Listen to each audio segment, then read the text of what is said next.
It's 5:15. We'll call this regular meeting to order. I'd like to recognize everybody in the audience. Would you please stand and recite the pledge with me? I pledge allegiance to the flag of the United States of America and to the republic for which it stands, one nation, under God, indivisible, with liberty and justice for all.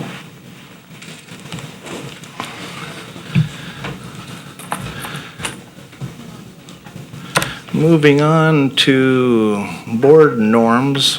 I figured I haven't read those in a while, that I would read those. The board norms, our decisions will be based on the board's strategic plan, its mission, and what's best for students.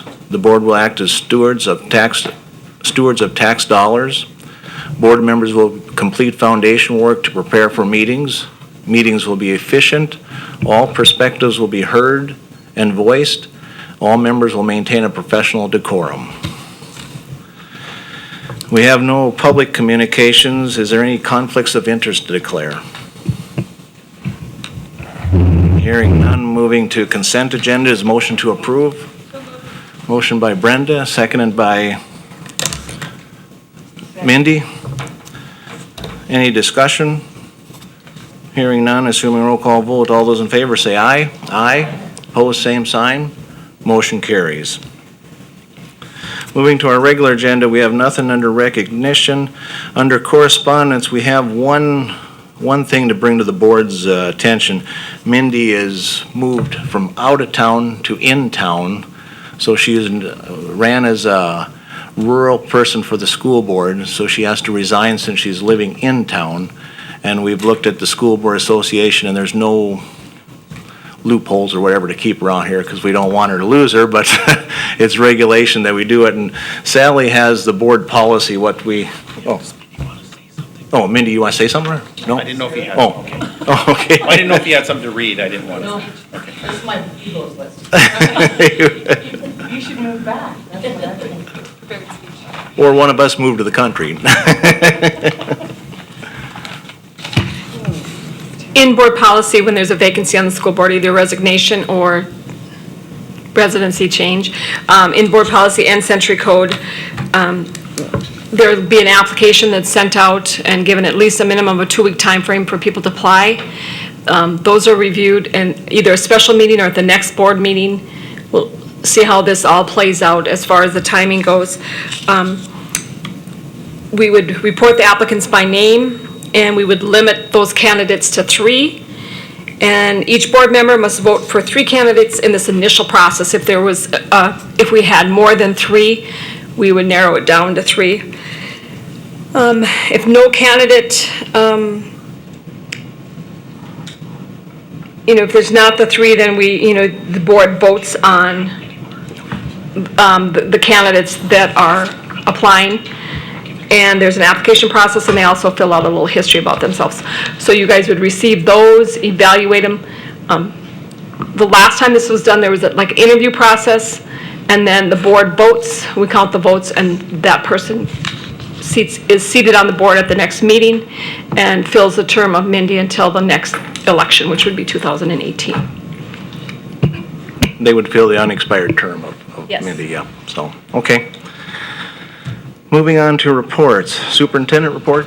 You want Oh. to just mention that if people are interested, If people watching, if they're interested in running for a rural seat on the Jamestown School Board, that will be an opening. So we welcome people in rural to apply or contact Sally or the business office to start that proceeding, so.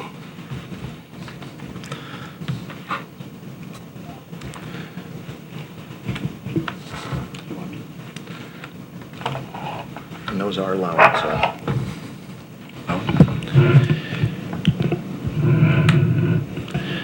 Okay, if you look through the board report, one of the items that I have mentioned or have in here that I want to mention is the ACT report. We have this every year provided out, and you can look at national averages, or you can look at the state average of how we compare, and then historical averages, how we've done over the last 5-6 years. In this cycle, I think we should, celebrate that success. We've done very well. just like any item we're looking at one snapshot in time. And so we want to celebrate that success, but we also want to look at what conditions and things that we're doing that have helped support our students to high achievement and continue to do those things. But like I said, it is a snapshot in time. So I think we are very proud of those results, and we want to continue to support the behaviors and the supports in place that allow that to continue. That is really, They're loud. that is kind of distracting. One of the items that we've talked about with the national conference is providing that opportunity for school board members. I think it's critically important that the board continue that practice. Those opportunities to grow professionally, grow in governance, I think are critically important to operating as an effective school board, and I think that should continue. One of the things that I would like the board to consider in the national conference rotation is we've done some work with mentors, and I think that it makes sense for the mentors and the mentees to go together in this first year, continue to build that relationship with mentors and mentees, but also provide that additional support that new board members need to be successful, and really expedite that process. And I'm recommending a new schedule that I've provided inside the report that would accommodate that, and it would change some things as you go down over the next couple of years. But in this year, you would have 4. You would have Jennifer and Steve as new board members, then Greg and Diane as mentors. I think that makes a lot of sense to continue to do that. And then in subsequent years, that would change slightly. So that would be a recommendation that I have moving forward. I did have a few policy, or at least one policy that we need to talk about, FGA Exhibit 8, so FGA E8. If you remember when we, about a year ago, when we passed the new student privacy policy, one of the exhibits, E8, and this is now state law, we're required to, the school board is required to approve any entity that collects data. There's many different ones that range from PowerSchool, statutory requirements like PowerSchool, to our app notification system. All of those collect student data. And so anybody could see what entities gather data. We collect them all and you approve them. So what we intend to do annually, this is now our annual review of that exhibit, is to update as we need to. So I have a couple different ones that we're adding on that staff uses, and in that exhibit, it does state the reasons why we use them. I'll just go through them briefly. Remind, we've used that in the past as a notification system. Prior to this policy, we've used that as a notification system. But in our acceptable use policy, one of the areas we're focusing on is using the school district app for those notifications. Remind, though, some of our staff are using it for classroom sharing. That's not able to be used through our app. Our app doesn't have that functionality. I'll give you an example. Kindergarten teacher having students read to parents through the app. They record, and then they send the remind notification to parents, and then that's their child reading to their parents through the app. Our app doesn't do that. It doesn't provide that functionality very easily, so the teacher wants to use Remind to do that, which I think is a great purpose for those. Seesaws for digital portfolios, and Huddle. We use that as a parent-student notification system, but it also, some of our athletics use it for, again, this is functionality that doesn't exist with our current app, for video, film of a game. Maybe they want to review certain plays. They could take the video of those and send them to whoever they need to on their team. So those are the 3 additions to E8. Mr. Rolson will be later here to talk about the High School Athletic Hall of Fame. A delegates deadline, just a reminder, that we need 4 delegates and an alternate to the delegate assembly at the school board's convention. We need those by September 20th. And then I've also linked all the school compliance reports that you'll be acting on later, and I outlined what that process is. It's just part of the accreditation process where each individual school reviews assurances, and we bring that forward to the board for district approval. So unless there's questions, that is my report. Any questions for Rob? None? Moving on to board education, nothing. Any old business? No old business. We'll move to new business. Under activities, we have the Jamestown High School Hall of Fame. Jim? Good evening. Thank you for having me here this evening. The first item that I'd like to visit with is just to present something to you, a project that's been kind of in the works here with a few people, and that's the Jamestown High School Athletic Hall of Fame. To kind of give you a timeline of how this project has come about, back in March of this past spring, there was an initial meeting with some former teacher and coaches that were interested in helping establish a Jamestown High School Athletic Hall of Fame. And they centered their first meeting around talking about halls of fame, reviewing maybe some possible other high schools around the area that have maybe done some of these types of things and done some fact-finding. That group got together again in April and then reviewed that information that everybody kind of had brought to the table and decided what they envisioned a Hall of Fame looking like. And then at that point in time had contacted myself at the high school and asking about bringing this forward. And so back in May, at the end of May last spring, I did meet with this group of individuals, and we began the process of putting together kind of what we would like to see as a Jamestown High School Athletic Hall of Fame be implemented along in conjunction a little bit with the Hall of Champions that's currently at the Jamestown High School. We met several different times. In all, probably throughout the summer, I want to say there's probably about 4 meetings that we had gone through and kind of put together our vision of what this would look like. Studied other Hall of Fames that are out there, some of their documentation, processes, and so on. And ultimately, we came up with what I've shared with you, and that's an articles of the Athletic Hall of Fame and a process that we would like to see used to continue in this endeavor and pursue a Jamestown High School Athletic Hall of Fame, and hopefully with the first induction class going next fall at homecoming. So with that, I guess I'll open it up to any questions you might Questions have. for Jim? Greg? Oh, sorry.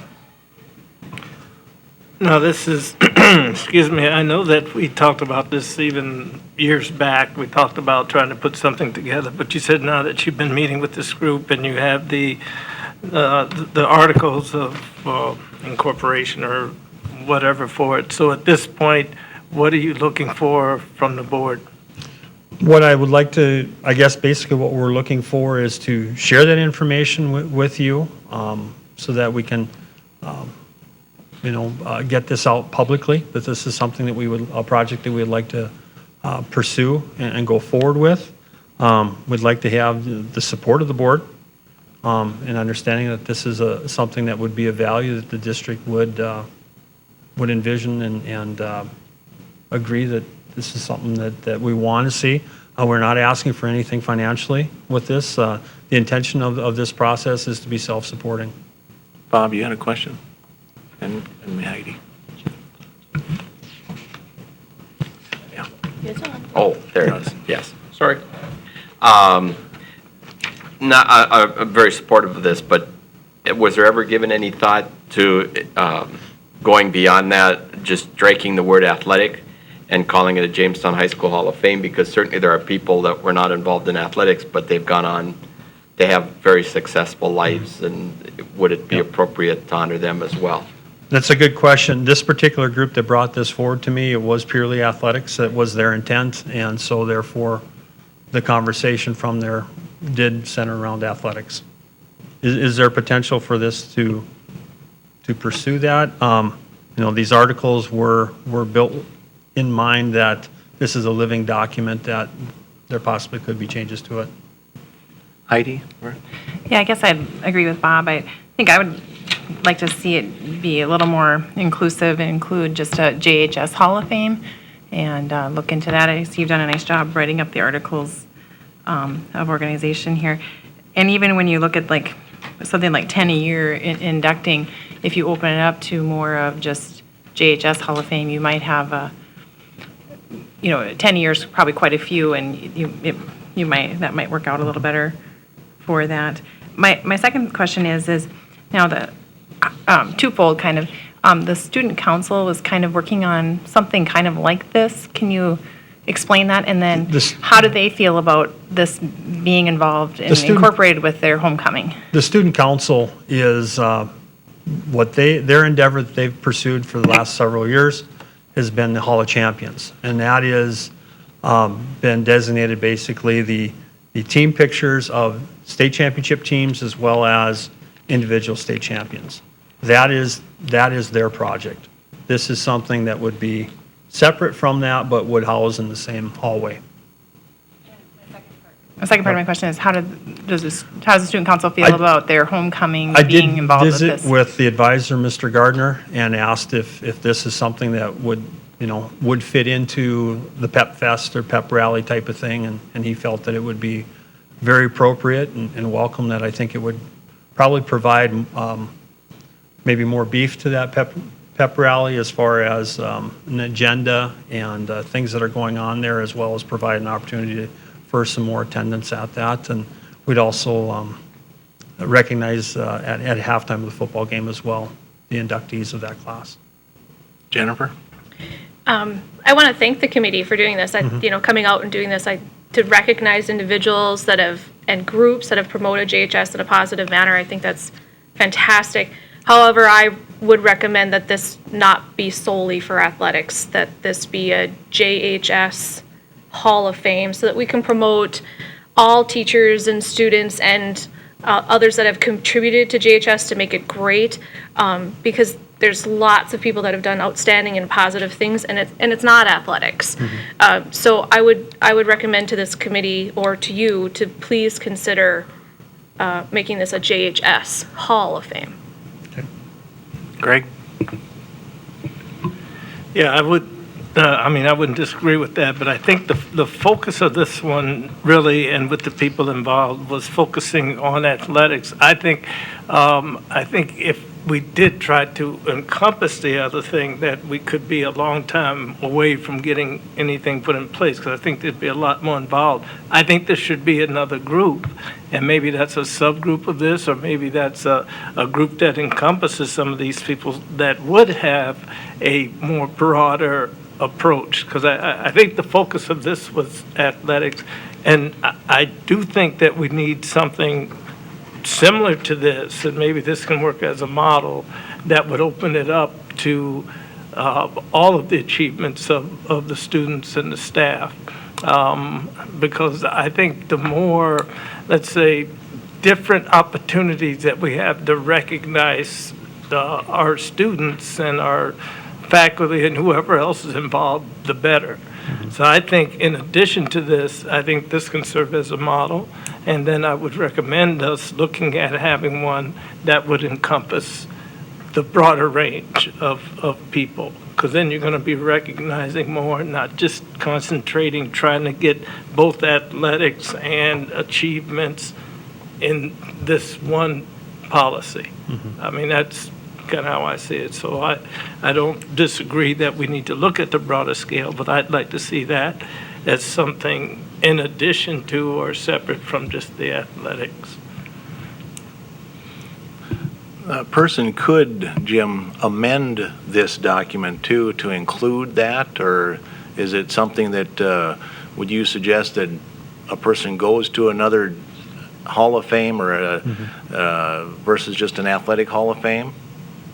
Well, I think right now, because this has not been implemented as of yet, I think this document obviously could be Adjusted. changed. There is not this committee that's put this together has been kind of a guiding committee, a group that's worked towards putting a product together for presentation. So I think there's the opportunity to change this document if, per se, this group is willing to be part of that. I would have to meet with this group again to see if that's something they are willing to do, or if it's something that we would have to go a different direction with. Rob, yeah? Well, just a thought that goes similarly to what Mr. Rolton has just talked about. It would seem like a nice place to start would be a conversation. I think we have to respect that a lot of work and effort already went into the articles by some very passionate folks. And I think we need to be respectful of that and not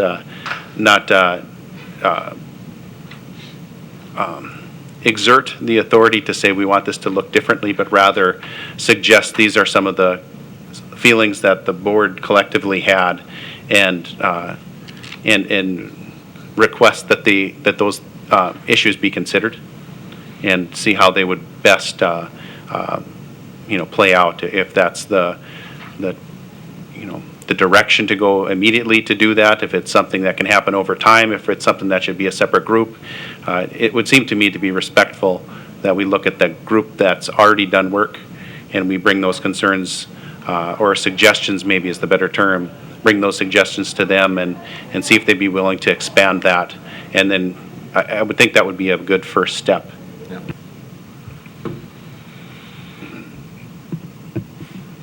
Diane? Total agreement with Mr. Leck. I really don't want this to go back to the committee and die on the vine because of discouragement. There's been a lot of work done, and it would be great to see it go forward. And if it goes forward as a sole athletic, endeavor, then we can talk about amending it later. That would be my thought. So, just so they realize that we do know that this was a big effort and that it's been in the making for years, and we're ready to move forward. Greg? Yeah, just one last point, and just so long as they understand, and that's part of the point that I was trying to make, because I know a lot of work went into this, that we would not have an issue if they said, no, we like this, but yeah, let's look at something that's going to recognize all achievements or all, I mean, we wouldn't have an issue with that.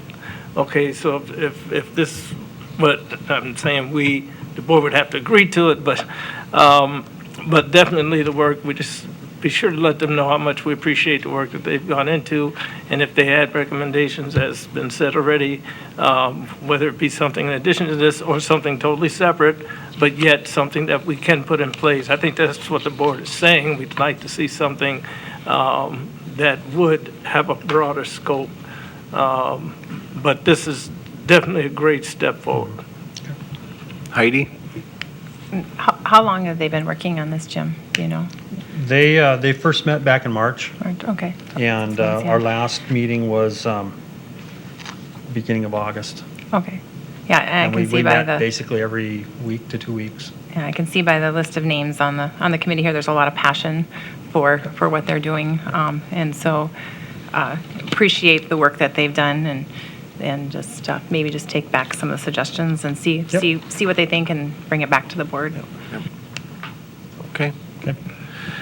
And then you have overall football plan for us. Yep, Mr. Leck had visited with me and said there's some conversation, or at least had entertained some questions on where things were at with the upcoming football plan for the next 2-year cycle. So I thought I would also share with the documentation and everything that high school activities is basically put out there and put together, so that you have that information. We can share that with everybody. There is a timeline, the approved timeline for the committee. As you can see, to date right now, there's only a few things that have transpired in the next 2-year football plan. And that is that back in January of 2016, the football committee completed what their guidelines should be for the upcoming football plan, and they shared that with the membership. And you have a document, a copy of that we had given to you there to see what those guidelines would look like. Back in March of this past spring, they did send out the preliminary division assignments and requested feedback from the membership schools. And in your packet that was provided to you also had the school enrollments provided by DPI and where those cutoffs of where that current plan or what that current plan would look like at current time with those. And then June 1st was the cutoff date for all membership schools to request any kind of dissolution of co-ops to the High School Activities Association. So upcoming here in September now, in the next week here on the 15th, deadline for new football co-op agreements. That is the deadline, so any new co-ops being put together must have their paperwork into High School Activities by the 15th. Once they have that, then the board will meet and address any of these co-op applications. And then from there, they will hand out the preliminary region assignments to all the different schools. And by the end of September, a deadline for requests to move up a division if somebody would want to petition up a division. And there are several schools that have done that in the past. But in order to do that, you have to get that lowest school and that next division up. They have to agree to move down in order to do that. So first week in October then, that committee will meet and they will finalize a recommended plan for the next 2-year cycle. And that plan then would be presented at the October membership meeting at the fall conference. So that's kind of the basic timeline. You have the football plan, how it's laid out, and then you have the enrollment numbers that were used for that. And as you can see, we are at this point in time looking like we will be at the AA division with the largest enrollment right now. I think that was. Heidi, you have a question? Oh, Brenda? In the AA division, are you going to be playing all of those schools? That's to be decided yet. I think overall, there's been some unofficial correspondence amongst the schools. And I think a large majority of these schools would agree that they would prefer to play a statewide schedule with this division. With there being 10 schools, that's a perfect situation where you have 9 games to play. There's your full schedule. So you're going to have a higher travel? It's not any higher than what we have now. So. Heidi? Okay, Jim, can you explain this form to me? We have the original and then the adjusted and then the total. What are the differences between those? You probably explained it, but I didn't understand it. It's a ratio formula that the football committee used, and it is explained in the guidelines sheet and does a better job than what I could do it for you. Basically, it takes your male enrollment 7 through, I think, 10. Your male enrollment 7 through 10. There is a free and reduced lunch factor that figures in, and then they take that out, they do some subtracting. So they go on the total? Your male enrollment grades 7 through 10. Okay, so then do they look at the total? Is that the lane that they look at? Yep. Okay. Yep. And then, so we're at the top of The AA division. AA. Yep. Okay. Yep. And if you take a look at the ratios from the top to the bottom of all these divisions, they're somewhat equitable. I don't want to say they're exact. There is some difference and there are some variances, but overall, as it's laid out and it's happened, it's actually a lot closer than they've had in other plans. Mandy, did you have a question? No, I'm a lot more thorough. Now, do you have it? Okay. Oh, sorry, but Diane, go ahead. You know, looking at the numbers, it makes sense and common sense to move to Division AA. I wonder, Jim, what the word on the street is. I've been hearing that some people really are for it and others have concerns with it. What is your general sense of what the community and your coaches and the students would like to see, if there is a consensus? The answer is yes. I mean, it's the same. I mean, there's some concerns. We've enjoyed the relationships at the 3A level. being the smallest of the schools or one of the smaller schools in that division has posed challenges. We enjoy that challenge. We enjoy the facilities and again, the relationships we have with the teams. But this looking at AA and having the opportunity to take a look at that schedule, and by no means, there are some very good football teams in this AA division. It's not something that we're just going to walk out because we're the largest enrollment school, automatically going to win games. That's not the case. There's very good football schools in this proposed division. So I think the fact that we would have the opportunity night in and night out and have higher expectations of outcomes, I think could be valuable to our coaching staff as well as of our students. School districts, for example, Devils Lake, when at one point in time they were moved down to a lower division and they saw some success. And because of that success, their participation numbers jumped up dramatically. And I would think that should that happen here, we probably would see some of that as well. Greg? Just had a question, Jim, and I know you were on the board for a while, but when was the last time that they were made, that changes like this were made? I mean, this seems like... The football plan is a 2-year cycle, and it's been that way for the last several cycles. I want to say this is probably the fourth, I want to say minimum of the third plan that's been out there, but I want to say probably the fourth. So just a quick follow-up. So after 2 years, they may take another look at this? Correct. Or we might even petition something if we wanted to, but at least in 2 years, they'd Yeah. come back and take a look at this and see if this is really working. Correct. And that's the impetus behind this is because of the changing environment that we have in the state of North Dakota and the changing landscape of populations and so on, this is the answer to that, where it's a 2-year cycle. You take a look what you have in 2 years from now, it's probably could look totally different, and then that would be accommodated. So yes, this is just a plan for the 2017-18 seasons. Diane?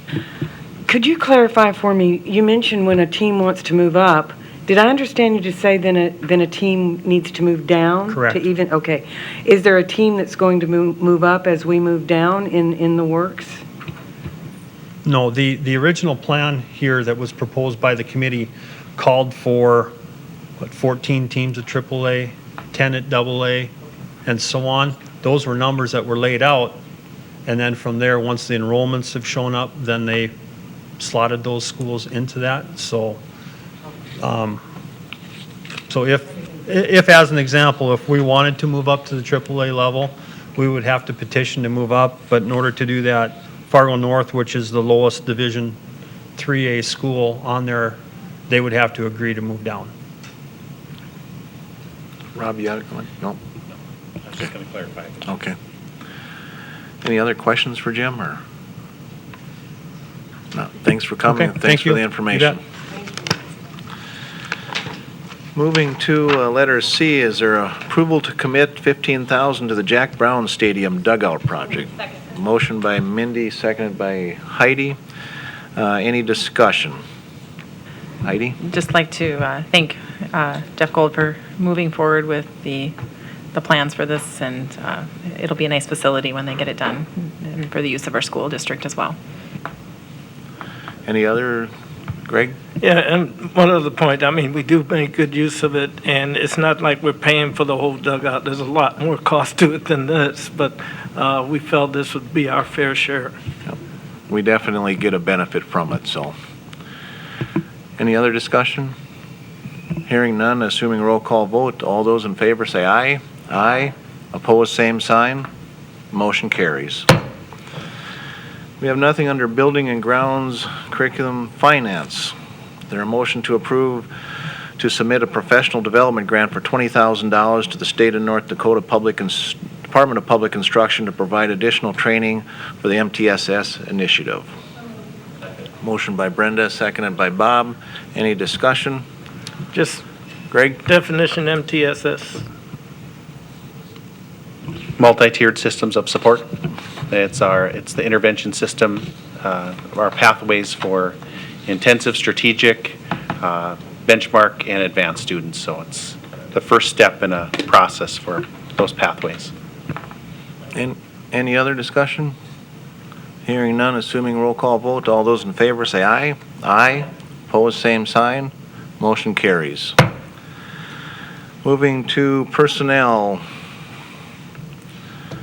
Motion to approve an extended year contract for Luke Anderson for one additional Construction Tech 1 class, 2 semesters, at a salary of $8,681.67.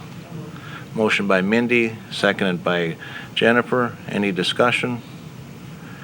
Hearing none, assuming roll call vote, all those in favor say aye. Aye. Opposed, same sign. Motion carries. Moving to letter B, is there a motion to approve the extended school year contract for Gina Simon for one additional class for Spanish at the high school and middle school at a salary of $6,964.17? Motion by Brenda. Seconded by Greg. Any discussion? Hearing none, assuming roll call vote, all those in favor say aye. Aye. Opposed, same sign. Motion carries. Moving to letter C, is there a motion to approve an extended school year contract for Pam Schmiedeberg for one additional physical education class, 2 semesters, at a salary of $1,093.33? Motion by Jennifer, seconded by Mindy. I have a Discussion? question. Yep. Is that, is she just at Gusner, or is she at a different school too now, or, I mean, that seems odd. That is, we have that extra section at Gusner. Oh. This is our 5th grade group so it's just that physical education time for that extra section. So this will actually be the last year that we do that extended contract. Any other discussion? Hearing none, assuming roll call vote, all those in favor say aye. Aye. Opposed, same sign.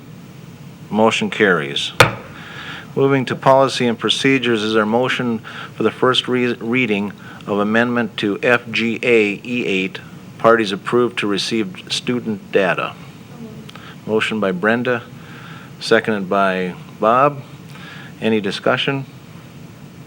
Hearing none, all those in favor say aye. Aye. Opposed, same sign. Motion carries. Moving to letter B, is there a motion on the second reading of the homeschooled student policy, FDA? Motion by Mindy, seconded by Brenda. Any discussion? Hearing none, all those in favor say aye. Aye. Opposed, same sign. Motion carries. Moving to tuitions, is there a motion to approve the tuition agreement for a 5th grade student to attend Montpelier Public School for the 2016-17 school year? Motion by Mindy, seconded by Brenda. Any discussion? Yeah. Mindy? Do we still follow up with those students that open enroll out of Jamestown? Well, we look at what the application is, but we also, I think it's important when we look at these two to understand some of them are students that move. They might move into Jamestown but want to continue to go to school in Montpelier. And so that's what we see with some agreements. We do to the degree that it's kind of hard to, I'm not being purposely vague, but we do it to the degree that we think it's necessary. But we do. My point is, I mean, we would recognize a trend if people were exiting for some particular reason. Yes. Yep. Any other discussion? Diane? I think Rob's probably aware of this, but it was a big subject of discussion a couple of years ago, and I think there was a committee that put together an exit interview, and I don't know if they still use that or if they ever started using it. Do you know? They were done and they go to an email account that we didn't have control to. It went to somebody else's email, and so we haven't gotten any correspondence from those, so we stopped doing them. Any other discussion? Hearing none, all those in favor say aye. Aye. Opposed, same sign. Motion carries. Moving to letter B, is there approval Motion to approve a tuition agreement for a 10th grade student to attend Pingree Buchanan Public Schools for the 16-17 school year. Motion by Brenda, seconded by Jennifer. Any discussion? Hearing none, assuming roll call vote, all those in favor say aye. Aye. Opposed, same sign. Motion carries. Moving to letter C, is there a motion to approve a tuition agreement for a 9th grade Barnes County North student to attend Jamestown Public School for the 2016-17 school year? Motion by Greg, seconded by Steve. Any discussion? Hearing none, assuming roll call vote, all those in favor say aye. Aye. Opposed, same sign. Motion carries. Moving to other business, is there a motion to approve the annual school compliance report and approval to submit LEA compliance report? Motion by Jennifer, seconded by Brenda. Any discussion? Is there a need for you to explain that anymore? Does anybody need an explanation of it? Better explain it then. It's Local Education Association. We do those individual school compliance reports. Those get completed in a report, then the board has to approve the district. So you're looking at all those individual ones that I listed in my report. All of those meet all the assurances that are required. It's just that the district has to approve, or the board has to approve the district before I can submit it. Any other discussion? Hearing none, all those in favor say aye. Aye. Opposed, same sign. Motion carries. There a motion to approve to submit MIS 03 and 02 and 01 PER 02? Motion by Bob, seconded by Greg. Greg wants explanation. They're personnel reports, facility reports. Sally, you could probably give a better explanation than I could, but essentially they are personnel reports. The MISO3 reports are the teachers and their time in the classroom and their salaries. The, lost my place. The MISO2 is just school information on the buildings and assuring, we report things to the state like, is there prayer in school? Just lots of different information. How much our value of our buildings, our land, that type of thing for the MISO2. And the MISO1 is, so they have a directory of who's the principal, so they have a contact for each school and that type of thing. Directories of personnel. And the PER02s are the support staff.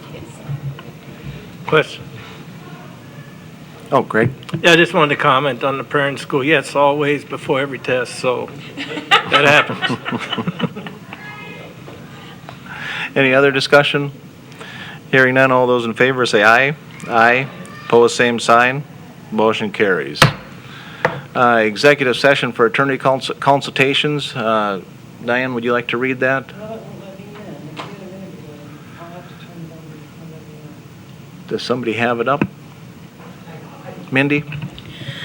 I move that the board enter into executive session for the purpose of an attorney consultation regarding pending adversarial administrative proceedings pursuant to the North Dakota Century Code, Section 44-04-19.1, 2, and 5.